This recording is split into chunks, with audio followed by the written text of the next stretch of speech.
Yanga tumekutana, japokuwa kuna mwana Simba mmoja anatuvuruga hapa. Huyu hapa yeye ameshasema kwa bwana, tuko na mtiania wetu, atatuambia baadaye jimbo gani anaenda, Engineer Health. Lakini vile vile tuko anatukimbia, anaenda Mtumba, ila mimi nadhani bado nipo kwenye jimbo lake. Natamba naye bwana Mavunde na anapata zake supu. Nyelele.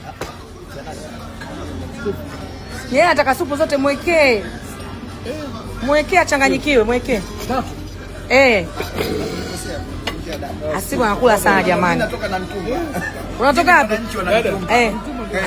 Na Mtumba au Mtumba? Mimi natoka huko na Mtumba, huko na Mtumba. Kwenye jimbo la Mavunde, wananchi wanajitayarisha.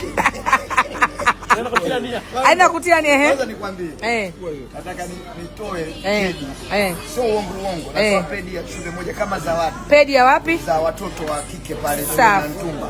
Nimetoa pedi katoni 10. Kwa ajili ya kumsupport ndugu yangu. Safi kabisa bwana Mavunde. Tutafanya hivyo. Kwa ndugu yangu. Kwa ndugu yangu. Bwana Yesu. Kigamboni oye. Bwana hatari. Hizi tatu huyu, si mroho huyu, mtu wa Iringa huyu. Huyu anakula supu zote, anakula yeye. Wenzi sio atakula nini? Uwezo wako kupokea vitu. Ufanane kabisa na umri wako. Leo pale uwanjani Elsa anasema Elsa leo hatuchezi. Watu hatuchezi. Sasa blaza waambie basi watu wacheze. Supu ya shishi ni tamu sana. Asante sana. Njoo basi.